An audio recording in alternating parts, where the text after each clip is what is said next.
Curiosity. What are you so curious about? Everything, Mr. Curiosity. Alrighty, folks, Joe Snedeker here. The podcast is Mr. Curiosity, WNEP's bi-monthly. What do you think? 2 a week, 2 a month? Is that okay with you, Earl?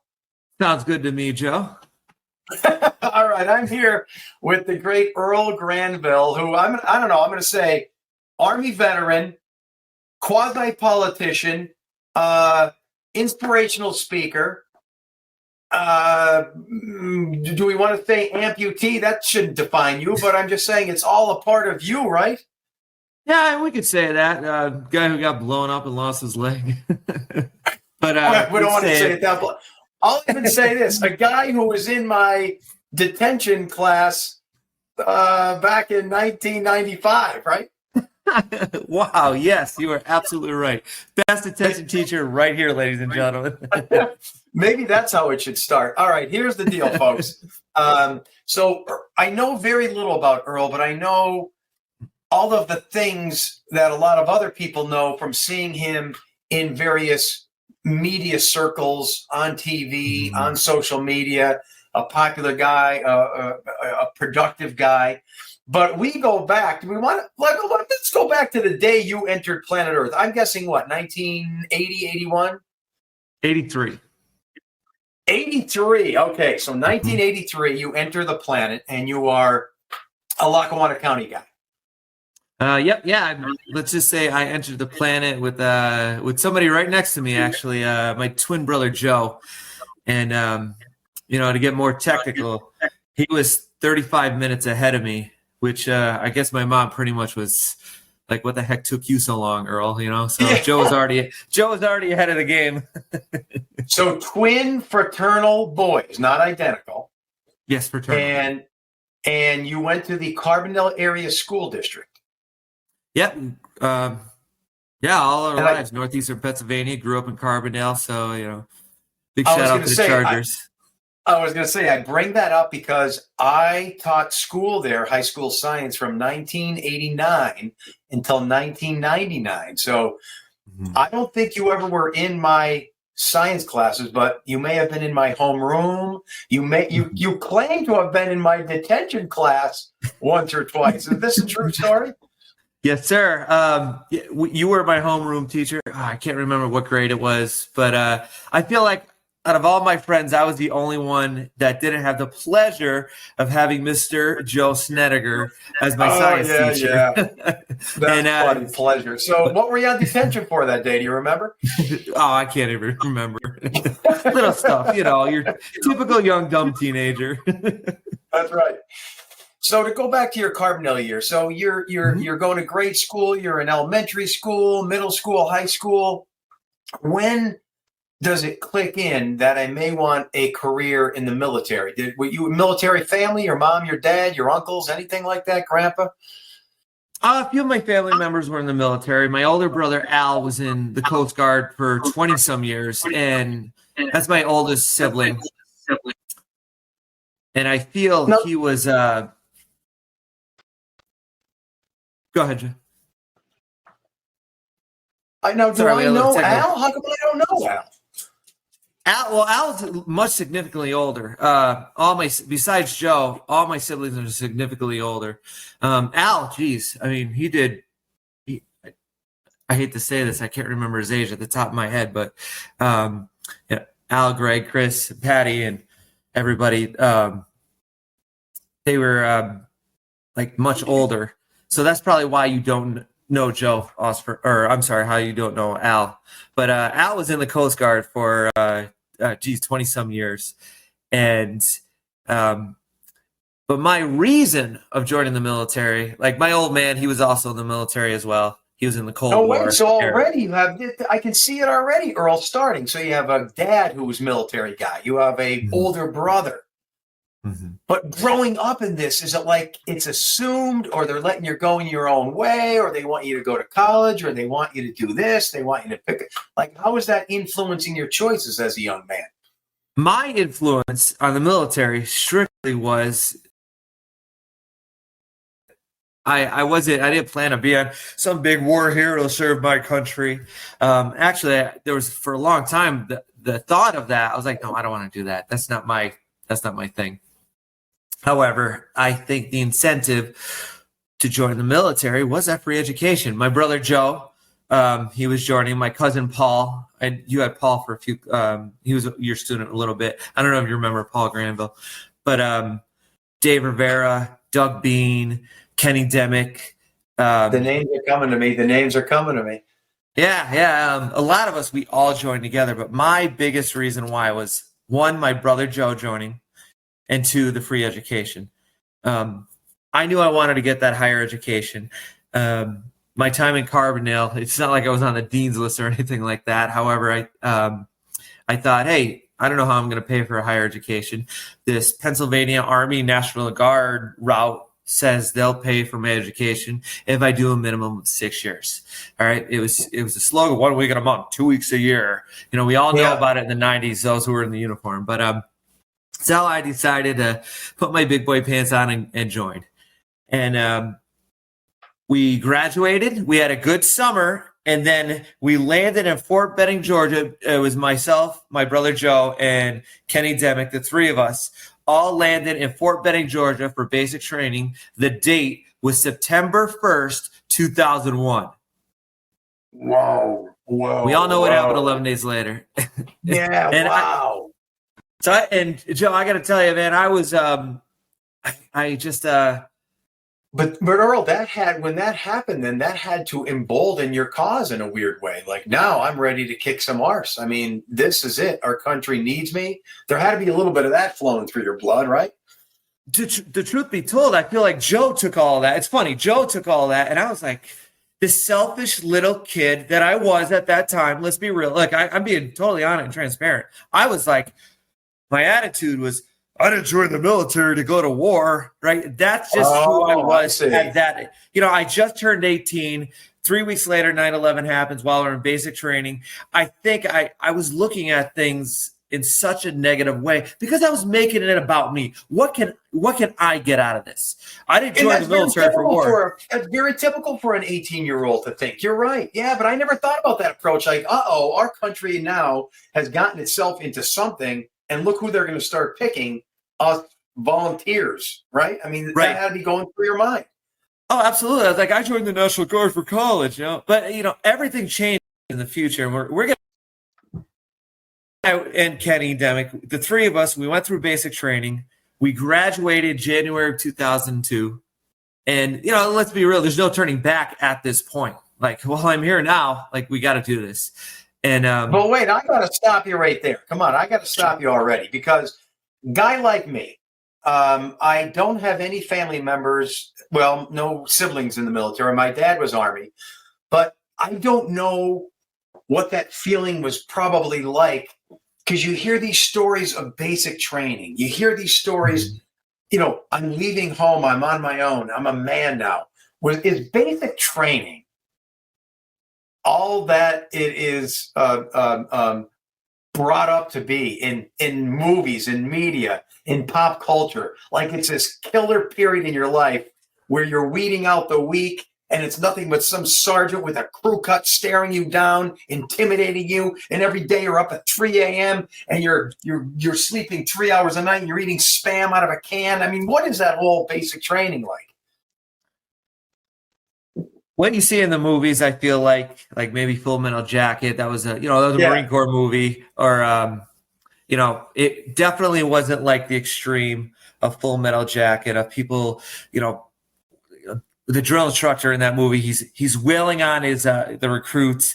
Definitely wasn't like that, but there was intensity of yelling. There was intensity, the physical training. You're breaking yourself down and building it up. And the other way, it definitely wasn't like the movie, we'll say Stripes. Did you ever see that with Bill Murray? Sure, right. That's my time period. You wish it could be like Stripes, right? Oh my God, completely different military, man. Yeah, I'll be Bill Murray any day. All right. Yeah, but when you're heading, you and your brother and your buddy on 81 South, that day leaving home with a car full of luggage, what a feeling that must have been. Was it like that? Like, here we go, guys. It was a different mindset. I mean, I think everybody at this point, you're going into the unknown, and you know about it. We all know people who served in the military, so you're asking those questions. What's basic training like? This and that, and this. Then I have to remind you, this is also before the time of war. Okay, this isn't like we're at peacetime in this moment. So my thought process is this is going to be the most challenging thing I may face in my military career at this point, because it's peacetime, I'm National Guard, my thought process, I'm not going to do any higher training. Like, this is it. Just go through basic training, do my time, and that's that. But so it's just a chapter in your life where you learn how to, you learn a lot about yourself. I learned a lot about myself. Okay. And the capabilities of what you could be doing. And it's one of the things, like what your physical capabilities are. You have a PT test. That first PT test we took in basic training, which was, you're just there for a few days. I completely bombed it. Like, I was PT is like a physical strength test, a physical ability test. Yes, when I see PT, I say it means physical training. So a PT test, physical training test. Why did you bomb it? Well, I was not in the shape that I should have been joining the military, but I think everybody's like that. When you first join, people overweight, and you're waking up like every other day. I felt like we had our long runs, and you see the people who are way back who are out of shape. And it's funny, my brother Joe and my cousin Paul, they're both smokers, and I'm not a smoker. But those two could run like gazelles, and I'm like, what the hell is this about? Is that right? That's funny. I just thought I couldn't keep up with them, but it's funny how things work like that. And but like I said, they break you down, and that's what training is: just training, getting you to the capabilities of where they look at you to qualify to be in the United States Army. In my job in the Pennsylvania Army National Guard, locally here, I was in the 109th Infantry, Alpha Company in Honesdale, Pennsylvania. So that was my job, and that's what our basic training consisted of, to be infantryman. So after a few months of that basic training, did you feel like, I got this? Look at my arms. Look at my VO2 max. Look at my respiration. I'm losing weight. I'm feeling good. I'm kicking butt. I'm a stud. Did you feel all that after a few months? Oh, absolutely. I mean, we're not drinking. We're very, very minimal sweets. I mean, they had maybe some type of little dessert at the chow hall, and I just like, no, don't eat this because you're working this hard to reach those goals. So, and I think it's more of I like it, the fact that some people would be like, oh man, you actually had sweets there. I was like, well, you didn't have to eat it, and I didn't eat it because I wanted to be the best I could be at this point. So it's just interesting how you learn a lot. Looking back, and I haven't really talked about it in a long time. You just learn a lot about yourself. And it's even when I went off to college, leaving home at 18, I'm homesick. I remember I'm missing all of the things that you take for granted in your youth. Did you go through a point where, like, I don't know if I made the right decision. I want to go back home. I'll get a job at Gentex. I'm going to reboot my life. Or no, you knew this is it. I'm doing it. It took a while to think that way. I knew I was in this. I didn't know, because at this point there was no turning back. But there was it's not like any other job where you just throw your apron down. I quit. It's not like that. That's how the military works. So my thought process, I guess, was I have to make the best of this. That's all I can do at this point. And I thought it was unique going through basic training with my twin brother, because I was going to say, what is that like? Well, first off, the drill sergeants, they just they just have a hoot with it. And it's like, hey, this guy's better at this. This guy's better than that. It's Granville versus Granville, right? It's got the pugil sticks and all this stuff. They always pair themselves, especially when they battle against each other, which I thought was pretty cool. And Joe was better at me at physical training, but when it came to qualify with their weapons, I was a better shot. So it's funny how that works. It's but I think later on in career, when we both put that uniform on in the 109th Infantry, Joe seemed like the better soldier. That doesn't mean I was a bad soldier. He just went above and beyond. Where I'm just like, no, I'm doing good, man. I'm even keel, like just average, if that makes sense. But Joe stuck out like that. So when you're in basic training, and then what's to come next, was the Gulf War there always like this aura around you? Like you heard of it, you knew this is going to happen, you knew there was a chance I'm going here? Or was that the game plan all along? What was that like with that hovering above everybody?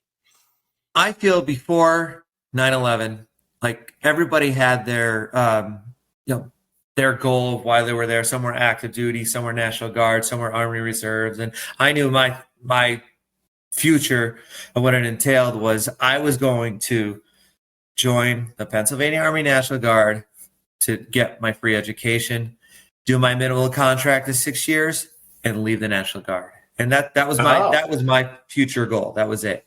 Obviously, when 9/11 happened, everything goes haywire. It's like now we are going into the unknown, and our country came under attack. So we and I, like, the bad attitude I had at that age when I was 18. I've definitely, a few years later, I saw the big picture wearing the uniform. We'll get into that later, but at that moment, I was like, man, like, I'm nervous. Like, I don't want to go to Afghanistan. I don't want to do this. I don't want to go overseas and fight these battles. But everything changed. It's like I said, I was just a dumb little punk back then, I feel like. I wasn't growing up yet. But things changed later on. Even before that, Earl, we were already in the Gulf. There was already battles taking place before this. So you had to know that was somehow maybe in the cards, in the realm of possibilities. I guess maybe I was just naive. Think about that. Maybe. I wasn't think that, like, Desert Storm. Oh, we're done with that. That's long done. We're done. Yeah. And but it was all a part of the whole package. I guess you're right about that. But I remember when our first deployment with the 109th Infantry after basic training. I believe it was. Where was that? We went to Bosnia, and I believe it was in the Carbondale News. There was photos of some of the local guys from Carbondale, myself, Dave Rivera, Joe and Paul, Kenny, Doug Bean, Brian Kroc. I just remember it said 109th Infantry's first deployment since the Korean War, which the Korean War at that time was over 60 years ago. So I guess that's that is my process was, we're not going anywhere before 9/11. We're not going anywhere. Like that. Right. Okay. But obviously things changed. So instead, in 2002, after we all graduated basic training, we got orders for the Bosnian conflict. And it's funny because at that time, like I said, still that young, naive kid, I'm like, where?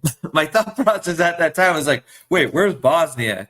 Aren't we going to Afghanistan where the Taliban is, or Al-Qaeda, who created these acts of 9/11? And I, little education on why we were in Bosnia. I read the book Love Thy Neighbor by Peter Maas. And, a little history lesson here. 92 to 95, there is, and look, I'm not saying this word lightly, there is somewhat of a genocide happening in this part of Eastern Europe, in Bosnia. The book is called Love Thy Neighbor because you have your beliefs, I have my beliefs. They're different. We're neighbors. We get along great. One day, you come and slaughter my whole family. And I don't mean slaughter like you come in and just stab us all to death. I mean horrific acts of violence and just complete. I'll just say this is a very graphic book, and it made me understand why we were going to Bosnia. I mean, 3 years of all this happening, and they couldn't get it under control, where the rest of the world sent NATO forces to this part of the country to stop it from happening. So 1995, NATO forces stepped in, stopped these horrible acts of war crimes from happening. And the time my unit gets there, the 109th Infantry of the Pennsylvania Army National Guard, it's 2002. So right now, NATO has had their footprint in this part of Eastern Europe for 7 years. So the time we get there, there wasn't a lot of fighting. There was some mass grave sites that some people in our unit unfortunately had to witness, and maybe some cleanups of that. A lot of just keep the peace from staying there. You know, it's funny. A lot of the locals we work with are interpreters. They said it's, you know, yes, NATO, like these other countries are here, like the French military, the Finnish military, the Canadians, but it's the Americans that are making the difference. That's one thing I've noticed from the interpreters we work with. It's you know, you guys are the ones that are the big impact here. Well, that's you know, a nice positive reinforcement. Right. But No, what's it's good that to hear, feeling you for what you're calling this young punk from Lackawanna County to then basic training? And I imagine this is your first time in Europe, or maybe even your first time leaving the country, correct? It is my first time leaving the country. You're absolutely right. So what and you're 21 years old? I mean, I was you're 19. You're thrown into it here, brother. Right. It's amazing. Yeah. And what did you see? What did you feel? What was that like? Well, I'll be grateful. I was grateful that, you know, there wasn't any action. I mean, nothing that put us into harm's way. No one was out there trying to harm us. Okay, right. That's just a whole different way of life you're witnessing. Oh, it's just you being a part of these different cultures, and boy, it's been so long, but I forget there was a tradition, like we could call it would be like one of their holidays, like maybe a Thanksgiving. They would decapitate like a lamb, and then they would put the head of the lamb on front of their in front of like maybe a fence in front of their house, and they would feast on the lamb, and when they would cook the lamb and feast on the lamb. And somebody took the head of the lamb, like in my company, they took a head of the lamb and, you know, picked it up like this, and somebody took a photo of them like that, and they felt so much disrespect. It's like, look, dude, this is their culture, man. This is their culture. Yeah. Right. You don't want to be that guy. And you know, it's but the cultures, how the way they live. We had on our base, Eagle Base, like a little basketball team that and we would actually play local towns and their basketball teams, and it was. We heard a lot from George Bush from the Iraq deployment of hearts and minds, win their hearts and minds. And I feel like in Bosnia, like that local competitiveness, you know, U.S. soldiers playing their towns in basketball, like that. I feel like that's something that's important. They would win, they would bust their chops. Like it was pretty cool. So it's. But and that's what I wanted to ask you. Was it? That's what I wanted to ask you. Was it the feeling of you were appreciated and well liked, or it was what are you guys doing here? I felt in Bosnia, our presence there was very grateful by the Bosnian people. Oh, that's good. Yeah, definitely. It's I mean, just years prior to that, you could. I don't want to get into all the darkness in the early to mid 90s of what was happening in this part of the world at that time. But just read that book, Love Thy Neighbor by Peter Maas. And if anybody's not into reading, there's a Welcome to Sarajevo, Woody Harrelson. He stars in that movie. And Angelina Jolie wrote a movie and produced and directed called In the Land of Blood and Honey.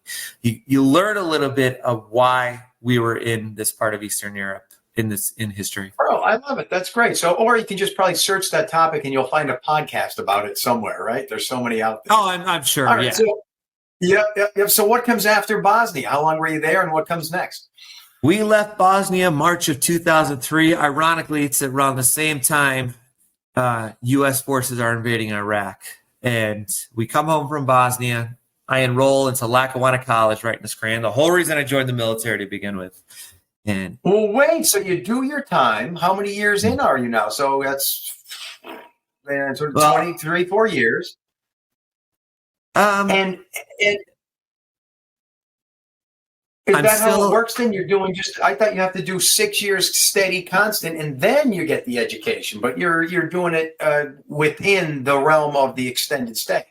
As long as I don't have orders, as long as the military isn't giving me orders for maybe some type of training or deployment, I can go use that education. Right now, if I was active duty, I wouldn't be able to use that GI Bill until my contract comes to an end. So, but like I said, we're National Guard, so that the whole idea of the National Guard before 9/11 was 1 week in a month, 2 weeks a year. And a lot of their so-called active duty time was like maybe national disasters. So when we have our blizzards here, or like when the flood was happening a few years ago, you see Gotcha. the men in uniform. That's National Guard helping out the situation with national disasters here in our backyard of northeastern PA. Yeah, thanks for clearing that up. I was unsure. So you were in Bosnia for then what total time period? We started our training. Was it May of 2002? We hit Germany. We trained stateside. We got to Germany August of 2002. We hit Bosnia the end of August of that month, and then we got back from Bosnia March 2003. Yeah. So the whole thing was almost a year. In country in Bosnia, it was about 7 months. So when you're there, I mean, let's. This is a guy question. You're with your. Hey, young men are young men.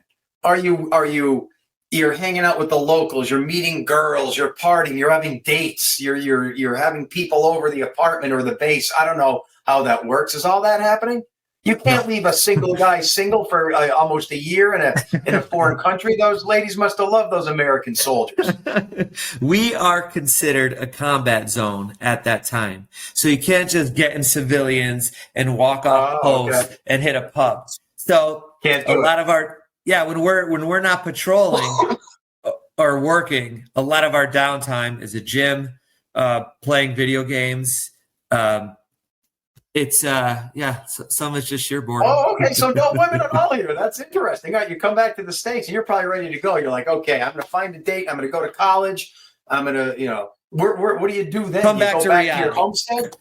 Yep, I came back to reality. I came back to northeastern Pennsylvania. My brother and my cousin, the three of us, we got an apartment in West Scranton.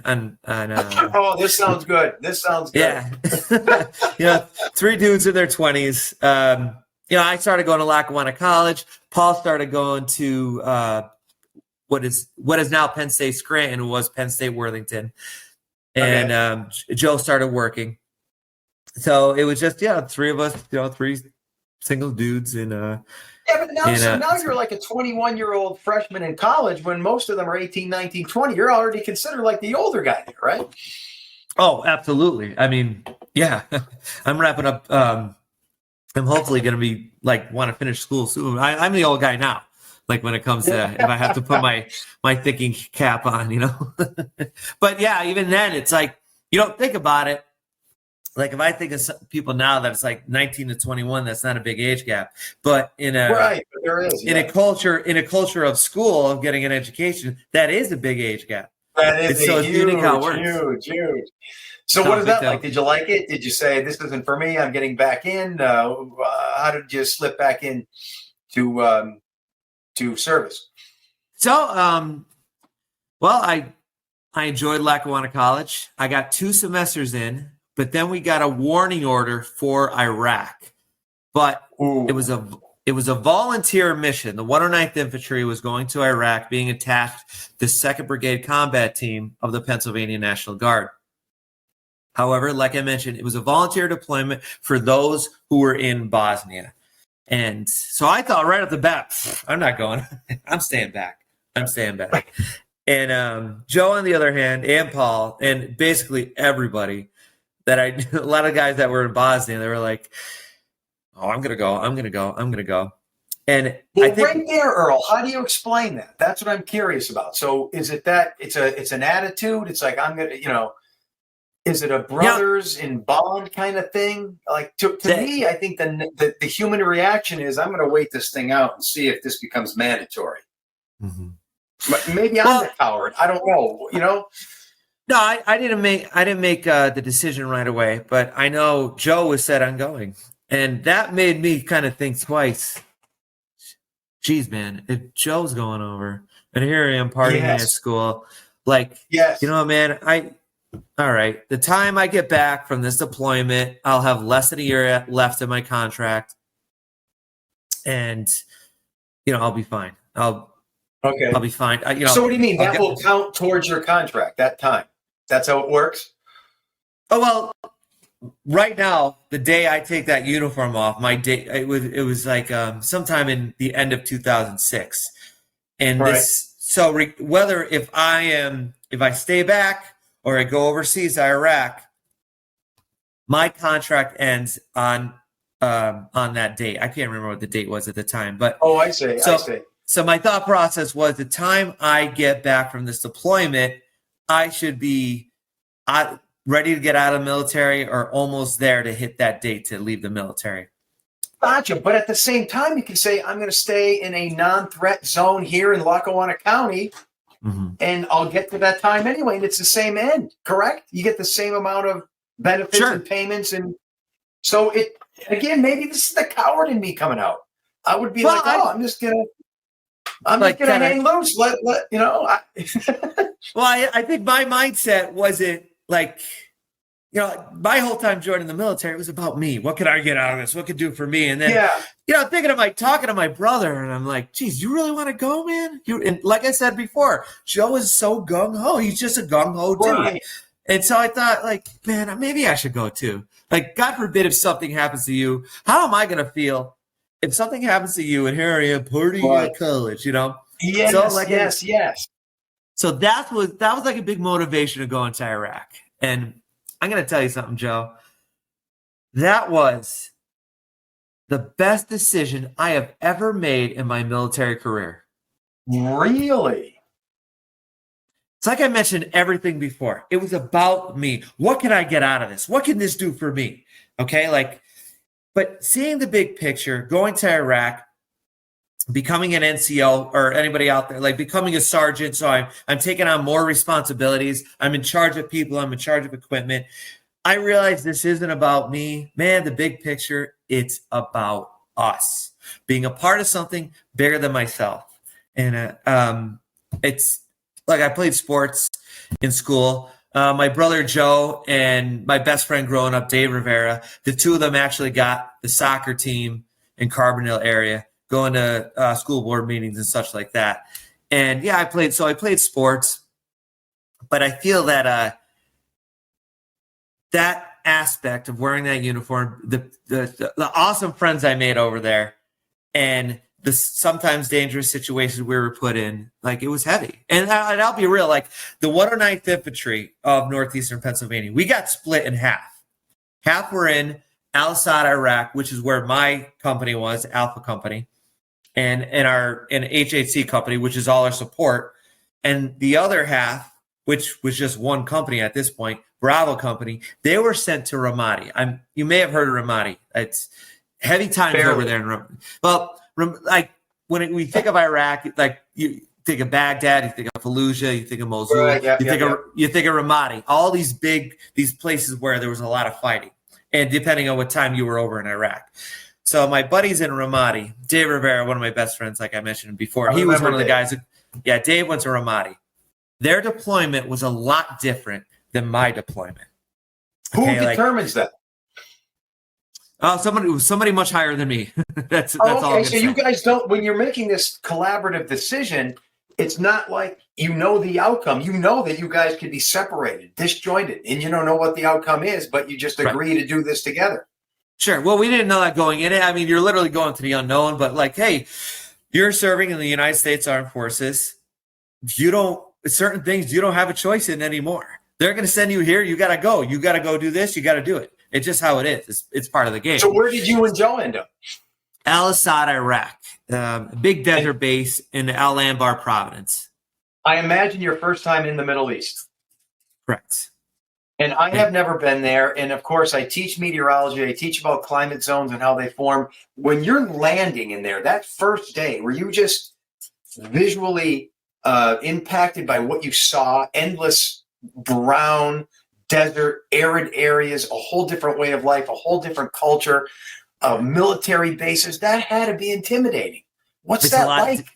It's a lot different than Bosnia, I'll tell you that. And before Iraq, we did some training in Kuwait. So that was our piece of getting involved in the Middle Eastern culture. We had some local people some local Kuwait citizens who were working with the armed forces of teaching us maybe some of the language, how the culture is in Iraq, and just get used, like little things like, I can't remember if it was the peace sign or the thumbs up. One of those was like giving the middle finger over here. Oh, okay, gotcha. It was so like it's little things like that we would learn, and just like how to greet yourself. And we'll get into it later, but in Afghanistan, I learned this is their way of greeting. They walk in and they this is their way of saying hello, putting their hand over their heart, stuff like that.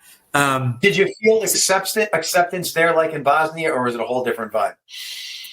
It was a little bit of a different vibe. My perspective, we didn't work a lot with locals in Iraq, just the certain missions that we had. But I just think the culture itself was just a lot different than Eastern Europe, a lot different than over in America, and just their politics, and it just a completely different realm. And like I said, 2 different deployments. Like we saw not as much. It wasn't as heavy as a deployment for my friends like Dave over in Ramadi. Like a much different deployment. I mean, we're now literally in war, combat situation. People are trying to harm us. Okay. I was going to say what I need now, Earl, is a refresher, because this is already a while back. So tell our audience, you go there, what is the goal and what's happening, and what did you guys hope to accomplish? What's the objective here? What was happening? My company's work, we worked a lot with the Marine Corps in Al-Assad. And a lot of that was some support for, like, maybe we did a lot of convoy security and security around our base. But the convoy security was more of a dangerous job. And we would transfer equipment to different bases. We would take equipment to Ramadi once in a while. And some of the routes we were on, like we had a scout unit. What a scout unit's job is, we're escorting these huge tractor trailers driven by local nationals, and we would be their security, getting that equipment to point A to point B. And the equipment was for all other U.S. bases. And once in a while, we would, our scout element would find roadside bombs, IEDs. I got to tell you, I think, I think my time doing convoy security alone, I think we hit 2 roadside bombs and all very minimal injuries. Like, and I could say that, like, our scouts were great. 104th Cav and the scout unit of the 109th Infantry, they were amazing. Like they would find a lot of IEDs. So like if we would have like, I won't go too deep into it, but some of our radio jargon we would say to each other on the radios, when somebody would say, you would hear somebody say Klondike on the radio. That alone right there, we all stop. That means maybe we found something, maybe like, hey, we just found a roadside bomb. There might be some others around you. So that's going to be a long day. But scout element would find it. We would call EOD, which is explosive ordnance. They would come out and they would, get their little Johnny 5 robot out there to go check out what they got to deal with, see if they could dismantle it there, and then just get it out of there so we could continue mission. Unique stuff so like that. So these trucks carrying military supplies back and forth between bases, and you're in an armored vehicle protecting the trucks, pretty much, correct? Correct. Yeah, we're just. It's not like we're next to the truck. Like we're just like maybe we would have a military vehicle, 3 of these tractor trailers, 2 other military vehicles, 4 other tractor trailers. Like just think of like maybe about a mile of vehicles, of military and civilian-looking vehicles, just move. You can imagine you're just trying to control the chaos sometimes.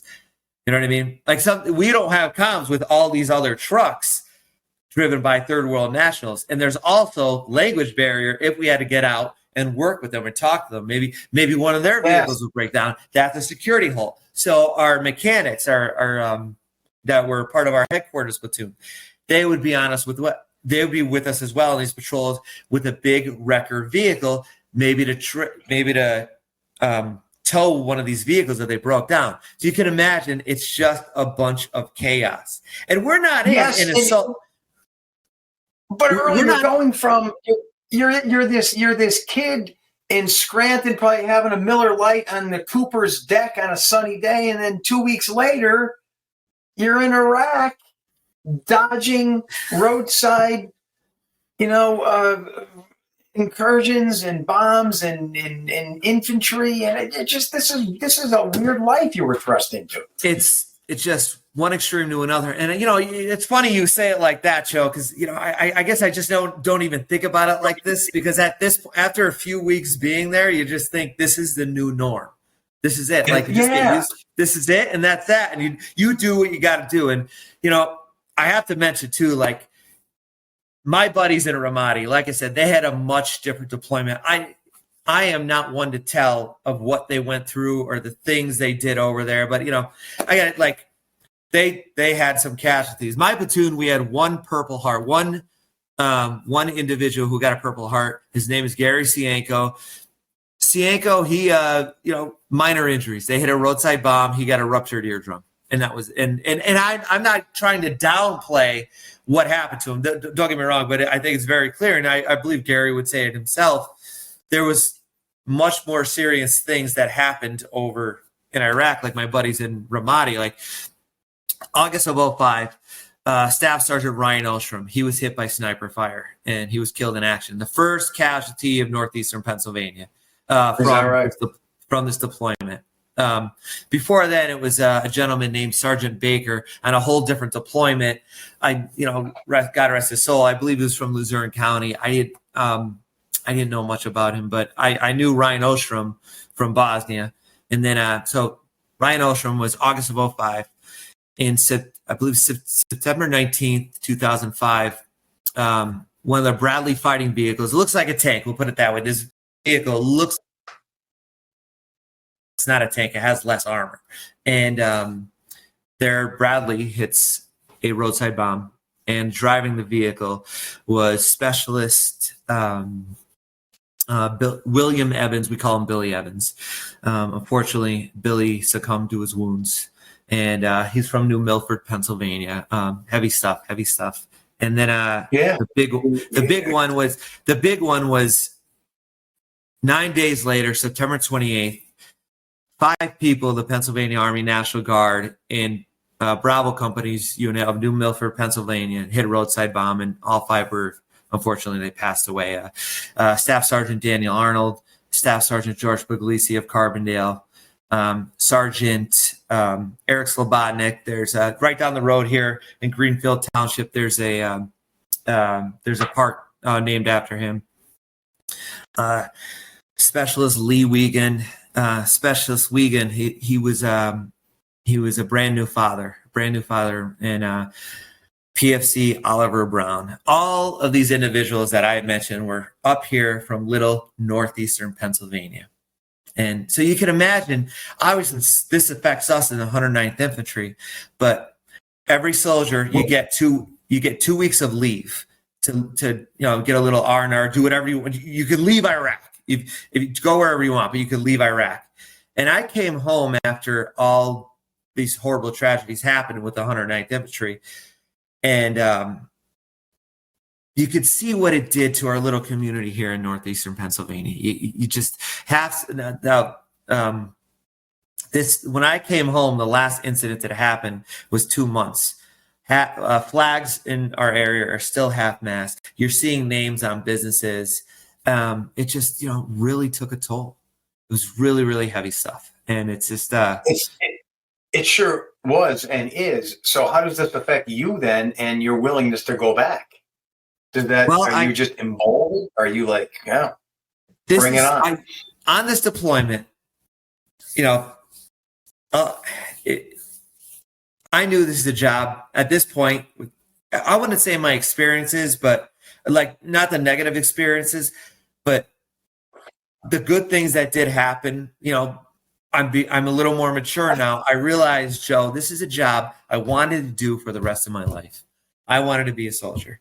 And during that time. So what a transformation from that 18-year-old snot-faced, selfish punk to now this guy in the big picture and seeing himself as a part of the whole. Right. So Joe and I, both of us, we both swore in and re-upped our contracts over in Iraq. Whoa. So within months, you could have been out and done, had yourself a free education, settled into Lackawanna County that you're saying, no, I'm going back in. I knew this is a job I wanted to do. And I understand, like, these wars are not stopping, but like at this point, like the time we left Iraq, the time the 109th Infantry left Iraq, it was summer of 2006. But before then, I already re-upped my contract. And I knew this is a job I wanted to do for the rest of my life. Whether I stay in the National Guard, whether I decide to go active duty, I don't know. I love that uniform, and I really appreciated the culture in Iraq. It's funny, that deployment changed my whole mindset of wearing that uniform. This isn't all about because of peer pressure from your brother. I mean, I guess that's one way to put it. Joe would never have me maybe do something I didn't want to do, but it's funny with Joe. He's I don't know. I'm going to get into Joe later because I truly, like, one of the things he told me at one point in our lives was, man, you're different. And I'm like, what do you mean I'm different? Shut up, But moving on from that, I just going over there, and that's what made me want to stay in the military. It was that deployment, going to Iraq. Like, and it's very interesting. I was going to say, we got to speed things up because we're 45 minutes in. So then once you decide you're 2 weeks home in Lackawanna County, 2-week deployment, 2-week break, and then you're like, I'm going back. So it was literally after 2 weeks, you're back?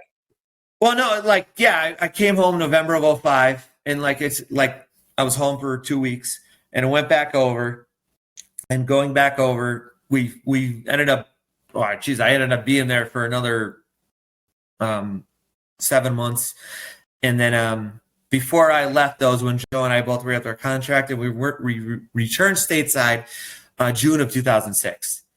And like I said, we're National Guard, so I just enrolled right back into Lackawanna College. I end up finishing my credits at Lackawanna College, and graduation is coming. But before I could graduate, we had we got another warning letter, another volunteer mission, and this was for Afghanistan. I raised my hand right away, like, yeah, man, hey, this sounds great. Joe, on the other hand, he was going to stay back. Joe now, him and his wife, Stephanie, they want to start a family. So Joe's like, this is my priority, dude. I can't just volunteer. I'm going to go. Word on the street is we're going to be going back to Iraq in about a year. Instead of you going now with 103rd Armor, which is another local unit, instead of you going now with the 103rd Armor to Afghanistan, how about you and I go together in Iraq a year down the road? And I said, dude, sorry, I cut this cord, and off I went. Is that right? Mm-hmm. Yeah, I knew at this. So what a different man you became in that time period. It's amazing. So yeah, it's also too. I was wrapping up at Lackawanna College, and I thought I could continue to get that higher education. I could go active duty, or I could volunteer for this. Then here, like I'm approaching a fork in the road. Okay, what do I do now? What is next? Okay, so this opportunity fell in my lap. I jumped on it.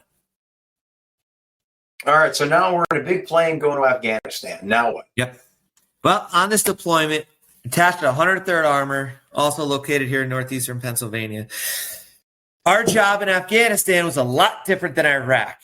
We are in charge, we are put in charge of what's the security element for what's called the Provincial Reconstruction Team, or acronym is PRT. Okay, and each province has a group of individuals that are U.S. military and civilians, a very unique mission. They are working with locals in Afghanistan, helping rebuild some infrastructure of maybe what the Taliban was destroying. Okay, maybe building better roads, They're building wells for villages. They don't have to travel far to get clean drinking water, renovating hospitals, building entertainment centers for kids, and like maybe a group building for people to get together, whatever it may be. Like, it's very unique Your mission. part of that feels very, very purposeful, very makes you feel good about yourself, contributing to a better world. But the Taliban are still lurking. They don't want this to happen. Oh, yes. And one of the biggest things I noticed, they would always shoot up schools, the Taliban. Not that kids are in it, but maybe a school is being built. So what they would do is they would destroy a school as it's being built in the middle of the night because they don't want females getting an education. It's just they oppress women over there big time. And it starts, I think, when they're young, getting an education. So it's a completely different deployment from what I dealt with in Iraq, and seeing the culture, working with locals. A lot of what we would escort civil affairs officers that are in the military. And what civil affairs job is, they work a lot locally with whatever culture you're dealing with.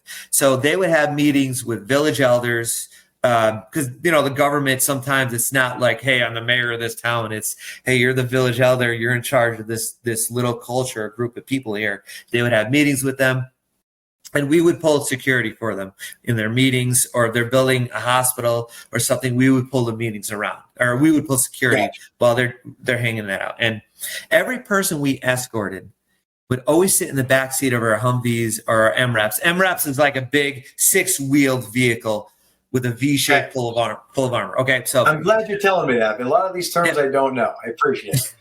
Understand. Every person, like I said, we would escort would sit in the backseat of our vehicles, except for one individual. This gentleman, he's a civil affairs officer in the U.S. Army Reserves out of Stillwater, Oklahoma. His name is Major Scott Haggerty. Major Haggerty was from Stillwater, Oklahoma. He liked to be in charge of the vehicle he was riding in. It's just what he did. He did it with everybody. We had a 4-day mission. What's up? Yeah, basically, he's in the shotgun seat. Like that. And at this time, this is my job. I'm in the shotgun seat, barking orders on the radios to the other vehicles. And on that radio, I have comms with backup base at Fob Gardez, which is the capital of this province, the Paktia province, was Gardez. So we were at Fob Gardez, which is where the U.S. soldiers lived. And he liked to be in charge of, he wanted that job. So, hey, Major Haggerty, you want to be in charge? Fine. No problem with me. I'm going to put my gunner as a passenger in another vehicle. No harm, no foul, right? So Major Haggerty took shotgun seat that day. When I put my gunner as a passenger in another vehicle, I took that gunner's hatch. So I'm the guy behind the machine gun. Like see in the Humvees, maybe in the movies, there's a guy sticking out the top. What looks like it'd be a sunroof, and there's a big machine gun. I took. And you're normally not there, so you're never there. No, I'm usually in the shotgun seat barking orders. Yeah. So then moving forward, it was a 4-day mission in a little town called Zormat. We're escorting, and not just Major Haggerty, but we're also escorting an Afghan governor of this little area of Afghanistan of where we're going to go build a school. And the final day of this mission, we had to take a different route back to Fob Zormat to get some logistic work done there. And then we would go back to Fob Gardez. Okay. Mission complete. We're done. Okay. We were out there for like 4 days, just crashing in our vehicles on a whole different base. So, this final day, we wanted to take a different route back to base because a lot of choking points. When I say choking points, a lot of real tiny roads for these vehicles, and we had to crawl to get through it. So when you're crawling like that, get through it, that you're very vulnerable. So that's just real easy to get in a firefight. You can't just scoot out of there. You can't, you're kind of stuck. So we pull out our maps, or our electronic maps, what we call Blue Force trackers. And on our electronic maps, which is like a GPS system, in that passenger seat of each vehicle, we found a different route to take. Okay, hey, no harm, no foul. Looks like there's open roads, easy day. We're on this road, and I remember, Joe, for the first time ever in my 3 months of being in Afghanistan at this point, I remember seeing bright green grass. Now, I know that sounds silly because, like you were saying, as a meteorologist, over at this time, like a lot of desert climate with a lot of mountains as well, we didn't see a lot of green. But I remember this on this day, taking this new route. I remember, geez, it's real green here. It's like back home. Like, man, who's watering their grass in Afghanistan? This is beautiful. Yeah. What's going on? The next thing I remember, I saw nothing but black. And you know when you put your head underwater and you hear the noise you're hearing when your head's underwater? It's like a faint noise. You know what I mean by that? Like, that's the best way to describe what I was hearing. It's muffled, it's gurgled, it's distant, but close. I know exactly what you mean. I saw nothing but black. This is my vision. That's the best way to describe what I was hearing.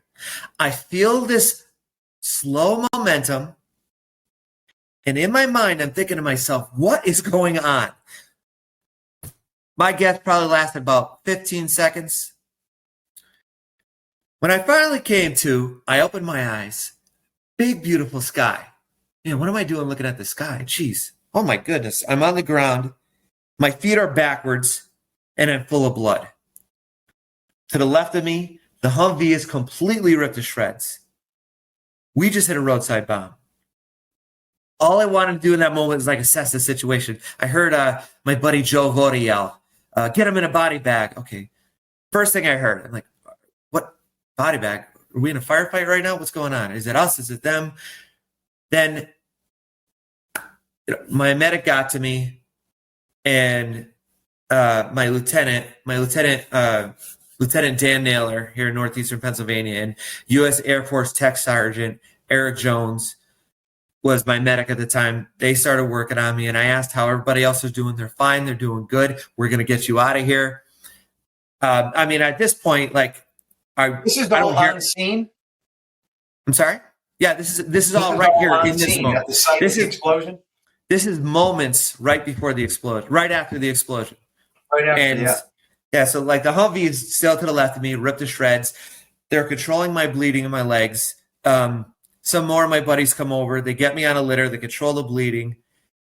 How's everybody else doing? They're doing good. They're doing fine. They put me on that litter, and they carry me behind one of the other vehicles. And when they carried me over, they walked me right past 2 body bags.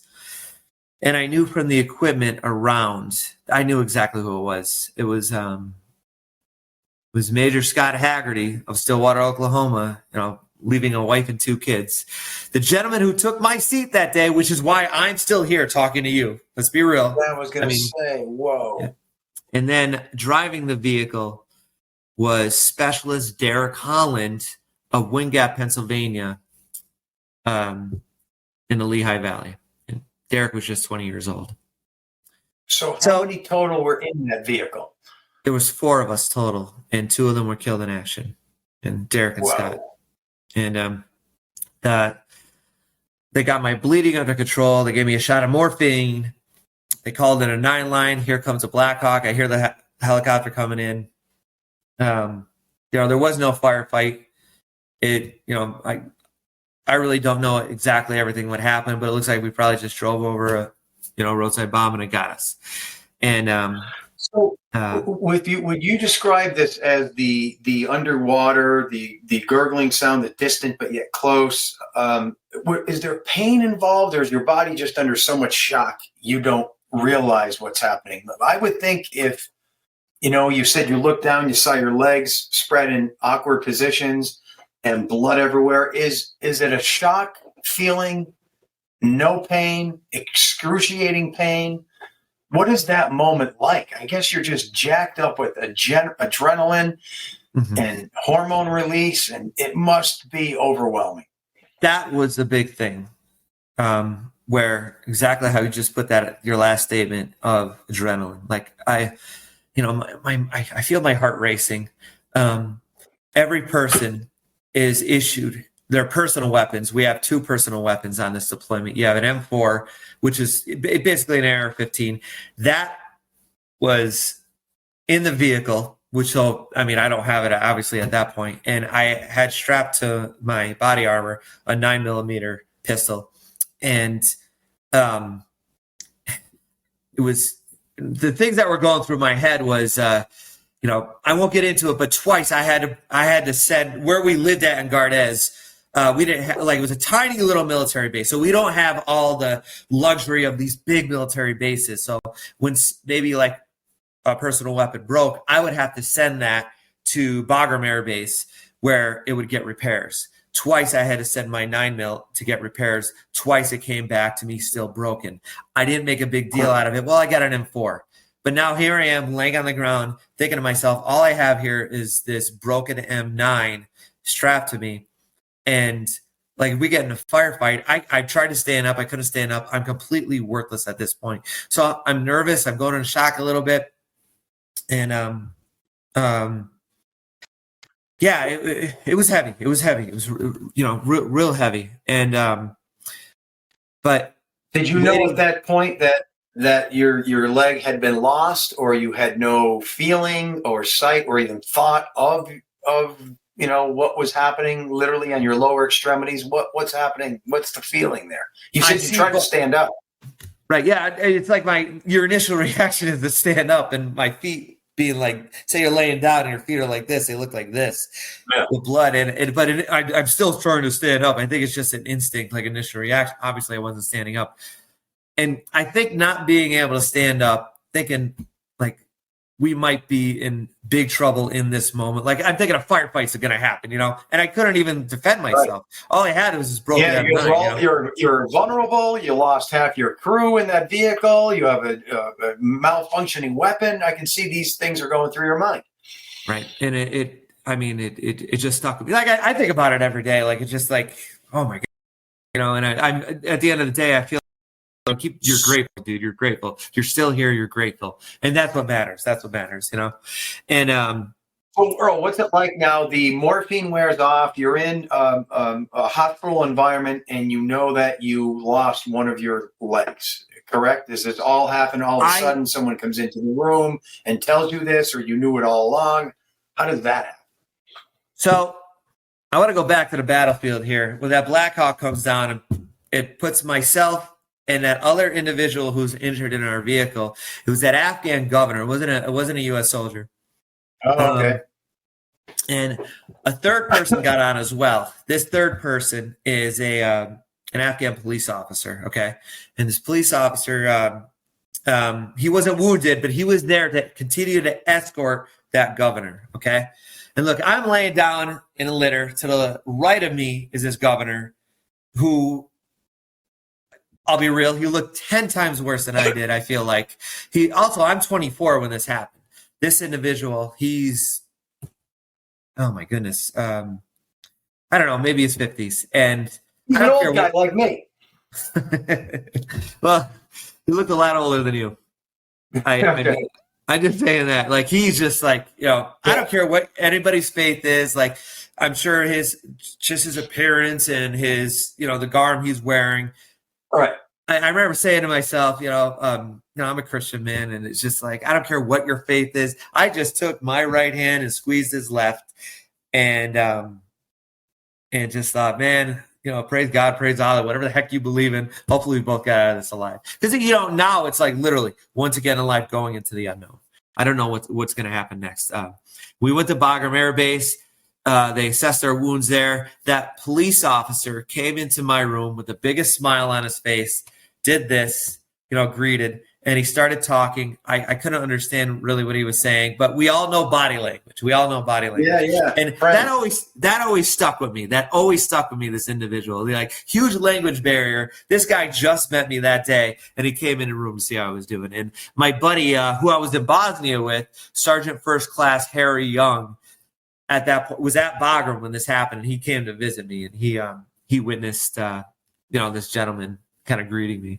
But it was so is it more now, thankfully I'm alive and I'm going to be okay, or is it more agony of, oh my God, I lost my leg? Is it in between? Well, is it one side or the other?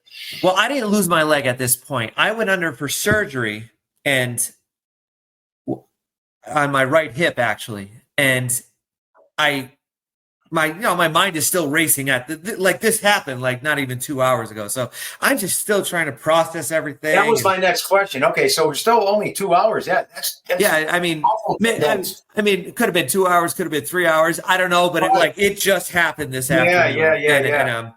So went under for surgery, and the next thing I remember, I'm being woken up by somebody pulling a breathing tube out of my throat. And a nurse is calming me down. And when things get assessed and I just chill out for a second, she says to me, just a heads up, you're at Landstuhl Air Base in Ramstein, Germany. So I'm in a whole different continent at this point. Whoa. And later that day, the doctor comes in and tells me everything with my legs. Doctor says, we think we could save your right, but your left leg, we're going to have to amputate it. And the first thing I said, Joe, was, do you think I could keep it? And he said, well, if you keep it, you're going to have to be in a wheelchair or crutches the rest of your life because it's just so much damage there. You're not going to be able to put. Doc, you're not hearing what I'm saying, man. Do you think after we cut it, I could keep it? True story. And he said, you know what? The doc said no. And I'm like, it doesn't seem like an unreasonable request. Like, that is me. Yeah, exactly. Those 5 toes that you're going to be holding. Oh, look at this. That you're going to be holding in your hands. That's me. They're the toes I clipped since I was 6 years old. I mean, exactly. I would never think of that perspective. I'm glad you said that. Wow. And I just think to myself, man, we all seen A Christmas Story. If I could make that into a lamp, that would be friggin' awesome. And the doc said no. And I know people said that really didn't happen. No, I said that. I thought it was a logical thing, So you weren't trying to be funny necessarily. You were being sincere and honest, right? I wanted it to I'll throw it in the freezer and but at the same time, did you anticipate that diagnosis of losing your leg, or you had no idea what was happening yet? Did you think, he could have come back and said, you're going to have a cast on that for 4 weeks and then things are going to be okay? You had a realm of possibilities, right? I thought they would. You want to know the truth? I thought they were going to amputate my right leg. It looked, and even my guy said that over in Afghanistan that were there in that moment. My right leg looked 10 times worse than my left. I don't know why, but when it came to it, I because the question came asked, it's like, are we talking about the right leg here? But internally, what we don't see on the battlefield, what obviously through operations and going through this recovery, they see internal damage. They had to tear some muscle out, and the whole thing is just I wouldn't be able to weight bear it with all the damage they were doing with it, trying to save it. So they said, we're gonna have to amputate it. So this is my fate now, and that's that. In reality, Joe, the big you were immediately picture, accepted. Yeah, in reality, Joe, the big picture is, if Major Haggerty didn't take my seat that day, I would have been killed. So I'm trying to be positive. Man, life would not be here, right? I was going to say life could have been different, but there would have been no life. So what do I have to complain about? You know what I mean? Yeah. When you put things in perspective like that, and probably now you feel like you got a mission in life. I'm going to use this time that the universe gave me, and I'm going to take advantage of it and do good with it. Do you come back a new man? Do you come back a Renaissance man, the fiery phoenix? I didn't know what the future entailed. I didn't know what life would be like as an amputee. Part of me thought it was just a scary time, just thinking another trip to the unknown. What's next? So I finally leave Germany, and a lot of the rest of the time of my career in the military was spent at Walter Reed Army Medical Center in Washington, D.C. Okay. And it's now, and I'm painting a picture here, Joe. It's 2008. The surge in the Iraq War was a year prior that President Bush put on. So all these, we just sent a huge wave of more forces in Iraq to try to stabilize it a little bit. With that, because they're fighting a war, there comes much more injured veterans. So around me, at Walter Reed, there's tons of men and women in situations like this. And you think of it, Joe, as a somber place, woe was me, this and that. And I remember one of my friends, Tom Murphy, said, look, man, I just wanted to visit you, but I don't know how I would react to seeing all that chaos. But man, I got to tell you what, Joe, it's like looking back in my recovery, being at Walter Reed at that time in history, everybody was just so upbeat. And it's one thing we do in the military, we bust each other's chops. And we just kept doing it. It's like the culture did not leave. The Army and the Marines are still duking it out with the better branch. Air Force is still getting picked on. Looking back, I realized how important that was in my recovery. Because I'm newly wounded in a wheelchair, and I'm watching some of these individuals that are like much more serious injuries than mine doing these remarkable things.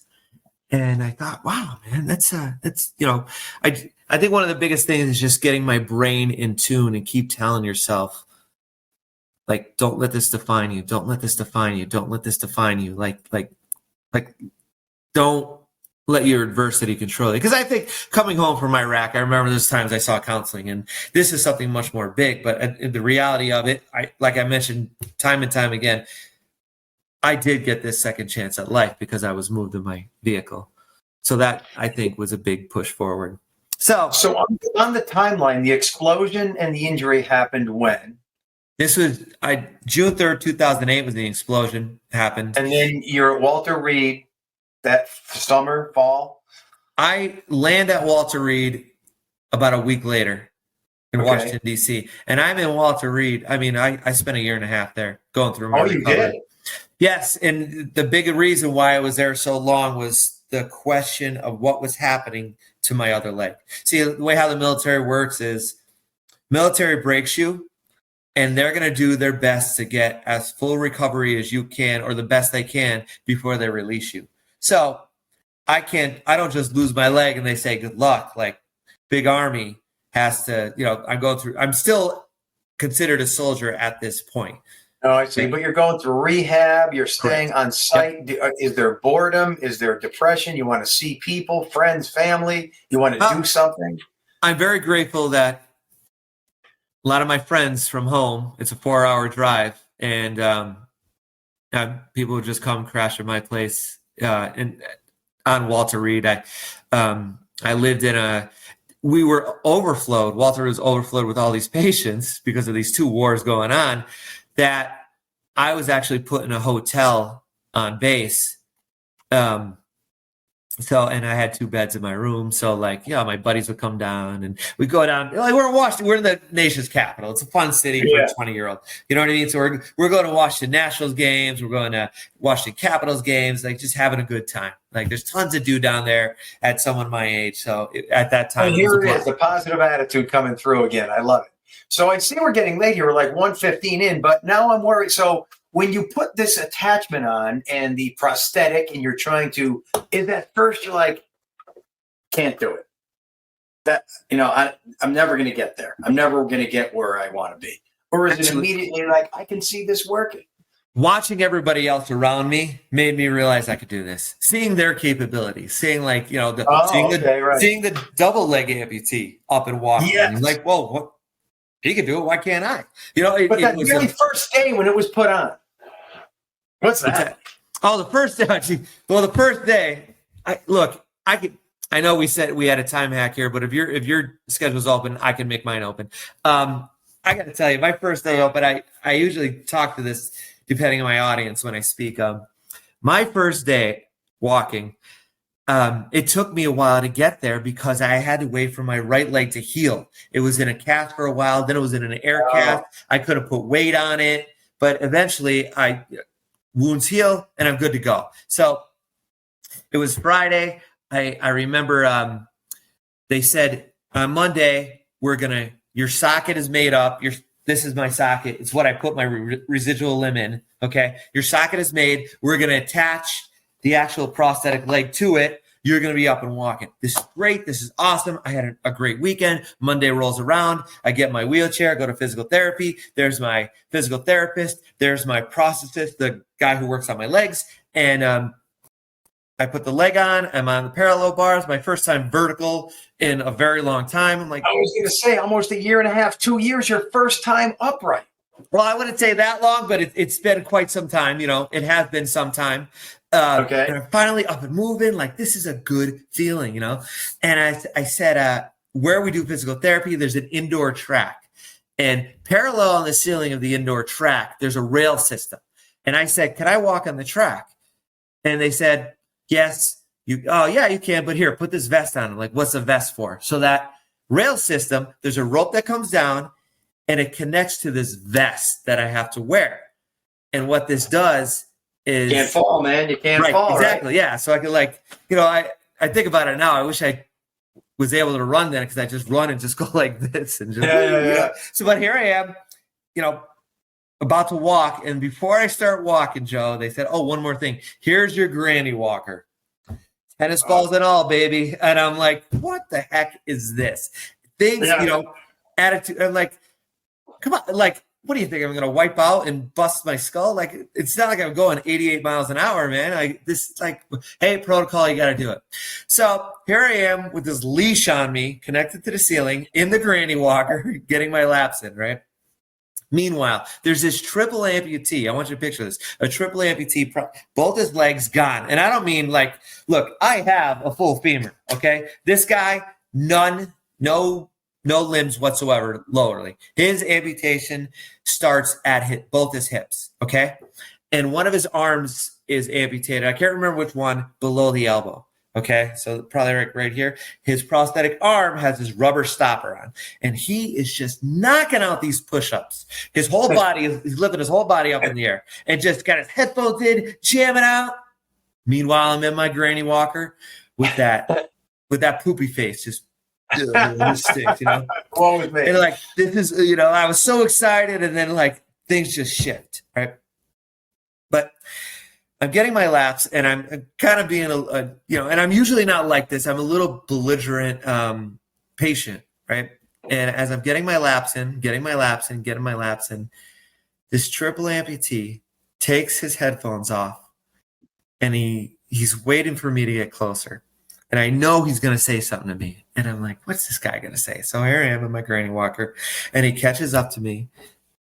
And he just looks at me and he says, would you lighten up, you insert curse word here, paper cut? Whoa. Paper cut. Whoa. And I had to think paper cut. And I'm like, oh, this triple amputee is calling me, you know what?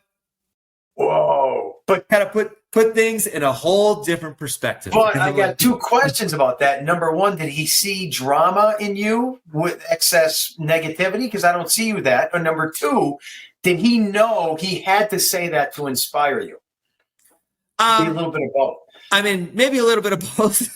Yeah. It was a kick in the ass, but I mean, look, we're gonna have bad days. In that moment, I just want to get up and go. Like I don't need this granny walker. I could take the good out of it and say, look, you're walking. Yeah. Do you think you're going to be on a leash in a granny walker forever? I could have took that route, but I didn't. My route, I went the negative route. And this guy put me in check. I love it. Put in your place. But you could have said to him, I wanted to see you your first day. Come on, give me time here. No, that should have been your comeback. But I guess you're right. But man, it put things in perspective with a triple amputee. I always tease. I can only count to 15 now. 10 fingers, 5 toes. Yeah. And this guy, all he has is a hand. That's it. And it put things in dude, you're gonna. We get inspiration from so many different places, right. and that's how that works. And that was probably an awesome boost for you. So, how do we get back to Lackawanna County? What's that first day like back? Here we go. Reality sets in. I'm going back and forth on weekends. Once in a while I go home back to Scranton, see my friends, and I made a lot of friends in Washington D.C. So I'm back and forth. I got a job when I got out of the Army. I got a job as an archaeological lab technician in Alexandria, Virginia, and life was good. I was dating a girl locally here in Pennsylvania, so I would travel back and forth. And a week before Christmas in 2010, I'm in DuPont, Pennsylvania. I'm getting ready for this black tie event. I get out of the shower. I put my suit pants on and my prosthetic leg and a t-shirt. And before I get fully dressed, I'm in front of the mirror doing my hair. All of a sudden, my phone rings. I let it go to voicemail. I finish doing my hair. I wash the hair gel out. I go grab my phone. I see it's my mom. I listen to the voicemail. She says, you need to call me immediately. I'm like, what's that about? So I give her a call back. She picks up the phone and she's hysterical. And she says my name so ever somber. And I said, Mom, what's the matter? Earl, I'm so sorry. Mom, time out, deep breath. What's up? Talk to me. While on active duty, my twin brother, Staff Sergeant Joseph Granville, takes his own life.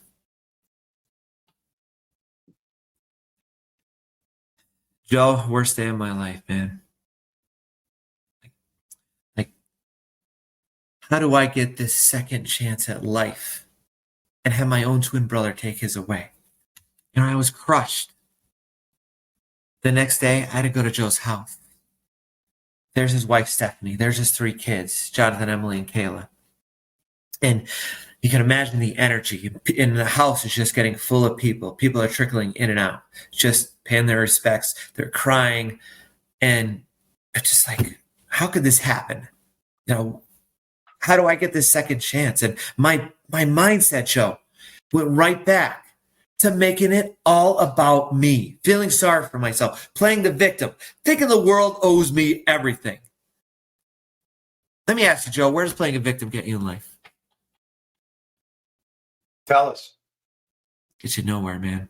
And I just started to go downhill. And my mindset, it's funny because I talk for a living about this, but to be very open with you, and I've done tons of podcasts, but to do one here in Northeastern Pennsylvania means a lot to me. So it's like, it's going through my head a lot.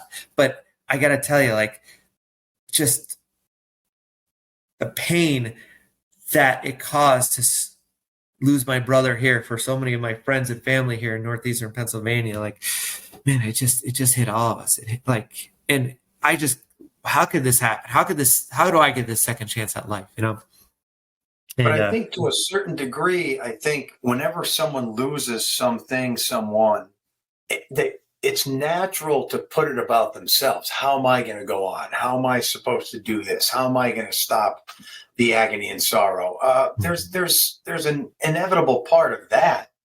I don't want you to not internalize it, at the time. I mean, you were feeling bad for, of course, his family, but also it is a loss for you. Right. It's funny because it's like 2 days after Joe died, I went up to, Joe was active duty in the National Guard. So each guard unit, you have a few people that are active duty to work logistics for the rest of your company, right? So Joe had one of those logistic jobs. So he's basically active duty in the National Guard. We call it AGR, right? So Joe was a training NCO for Alpha Company 109th Infantry located in Honesdale, Pennsylvania. 2 days after he passed away, I went up to the armory with Dave Rivera and my cousin Paul. And we went up there, and there's my old readiness NCO, Sergeant First Class Peterson. He gives a big hug and condolences. I get a box. I just emptied Joe's desk. I start filling out the paperwork. Because he's unfortunately he's deceased, so there's paperwork to fill out. So, and then I just went into like, okay, all right. So what's next? It's going to be an open casket. I need you to go work with supply here and make sure Joe has all his awards up to date on his dress uniform. I want him laid to rest in his dress blues. Okay, boom. You're going to handle that. All right. Joe's a Christian man, or Catholic, so we're going to go to St. Rosalima Church. I want you to work with Stephanie, his wife, on the logistics of the funeral details. You're going to come with me and my mother, and we're going to go to Priest Funeral Home in Carbondale and pick out a casket. And I just went into go mode. Boom, boom, boom, boom. Let's knock all this out and get it. No one else wants to do this. I'll knock all this out, see if everybody's okay. Boom, go time. Let's make this happen. Well, the day came at Joe's funeral. I jump in my dress uniform, give him that final salute. And that's that. Now what? It sounds like Earl stepped up to the responsibility. A lot of probably your training in the military. He said, this is what I have to do. Put on the big boy boots and pants and do it. Stay strong. And you pulled it through. And that's over 10 years ago, correct? Joe passed away December 18th, 2010.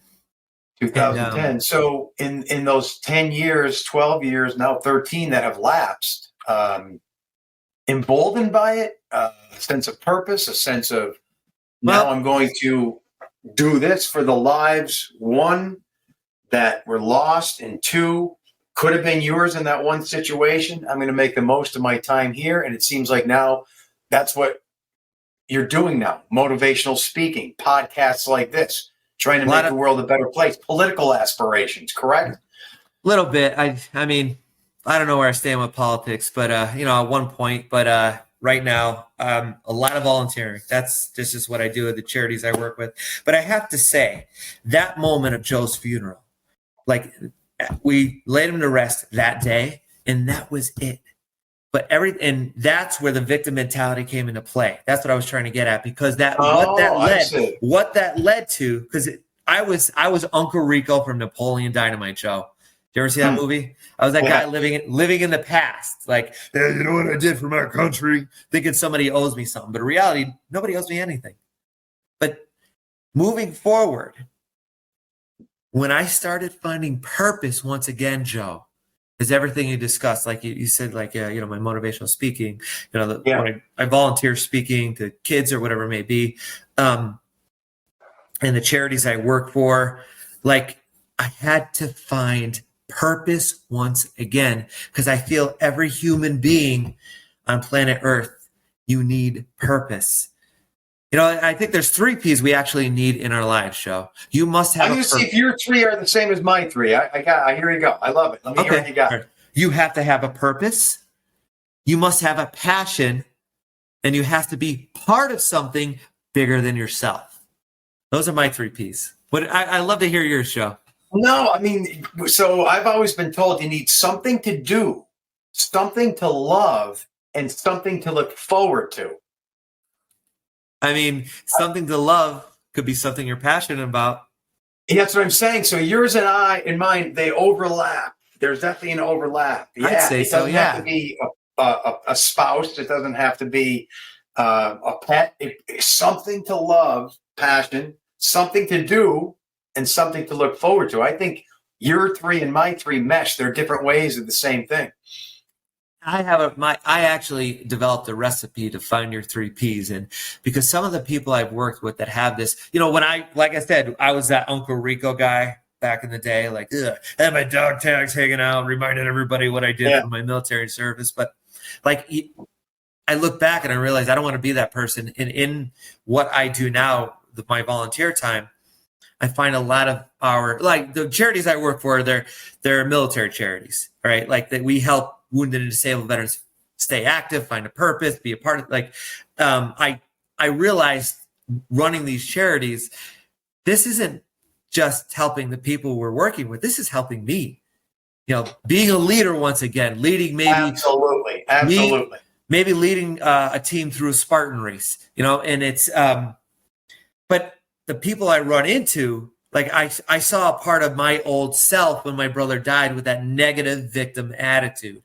Right. And it's not going to get you anywhere in life. So the recipe to find those 3 P's, a good attitude, because that bad attitude, or maybe more of my culture, that dysfunctional veteran attitude, is going to get you nowhere in life. And number 2, comfort zone. You have to take a leap out. Like, I got to tell you, when I stepped out of my comfort zone when I first joined the military, it was a big leap. When I stepped out of my comfort zone to join these organizations, it was a big leap. If you never leave your comfort zone, you never grow. People, that's a simple rule of the universe. If you stay in your comfort zone, you might be comfortable, but you will never grow. So, very good point. I love it. Yeah. It's, if you stay stagnant, you'll never find what you're looking for. And that 3rd P, that 3rd recipe, the power of what community can do. And I always say this, Joe, like, I look at what you do when you do your bike tour for charity. Okay. You see the community come together and support you in your mission, the power of what community can do. Okay. And, the sponsors you get, whatever it may be. I saw it during COVID when businesses couldn't be open. They couldn't be open. So what did the community do? They stepped up. Brown's Gym and Clark Summit, big friends of mine. We helped them keep them. They couldn't keep their doors open, so we all bought supplement. Like, they have protein shakes or protein powder shakes. Well, I want to still give you business to keep your door open. Frank's Place in Simpson. Okay, they were giving out free food to people. This is a business trying to keep understanding that they're being affected by this as well, but they're still giving to the community because people may be suffering because they can't make an income because of COVID. So we're going to step up and be a part of this community. And it's funny because I was volunteering at Frank's down there, Turk. I love his restaurant, Turk's restaurant. I've been going there since I was a kid. And one of the things I noticed, buddy, since we were 12. Come on, really? Yeah, graduated together. I know I look a lot better looking, right? One of the things I noticed when that was Frank's Place's mission is sometimes you got to put yourself in check. I remember this big, beautiful Suburbans coming up, and the free meal of the day, I think it was pizza. And he wanted a large number of pizzas, okay, like ridiculous. And I'm like, does this guy really need all this food? Yeah, simple mind comes into play. Simple mind comes into play, right?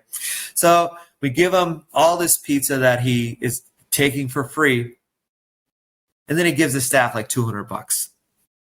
Like, you know, and it's like immediately put yourself into check of like, dude, don't think like that. Get that negativity out of your head. You know, the power of what community could do, Joe. You know, well, see, Earl, I love it. So, I mean, we're an hour and a half in, we're busting, but we're changing lives here, I hope. Let's do this. If anyone wants to reach you to perhaps continue your message, you took this negative and turned it into a positive of both your situation with your leg and, of course, your brother's situation and his passing, and you're trying to turn it into a better thing. And you're doing that, brother. You're doing it right now, and you've been doing it for 10 plus years. So if anyone wants to reach you who listens to this podcast, I want that guy, they're saying. How can we contact you? Contact me right through Instagram. Earl Granville is my handle. My webpage is earlgranville.org. You can find me on there. That's probably the best way to reach to me. You know, there is one thing I want to show you here, something that I think is a visual that I like to use for our mental health. Now, you have to describe this visual too, because most people are going to listen to this and not watch it. So you're going to do a description of your visual. Absolutely. We could do that. So 2014, I was running a Warrior Dash in Long Pond, Pennsylvania. We're actually running around the racetrack there at Long Pond. We weren't, you know, like I said, I run charities. We weren't running with any organizations, just my friends and I out there running. We had a few beers with us, just having a good time. No responsibility, but us just having a good time. I found half a cinder block laying on the ground, and we had chains around us for some reason. We took the chains and we put it around this half a cinder block. And I ended up finishing the race with this half a cinder block and chains. Okay. And then the next week was our local 5K in Scranton, Pennsylvania. And I took this cinder block, not this one, but another one, the original. And I walked the 5K carrying this.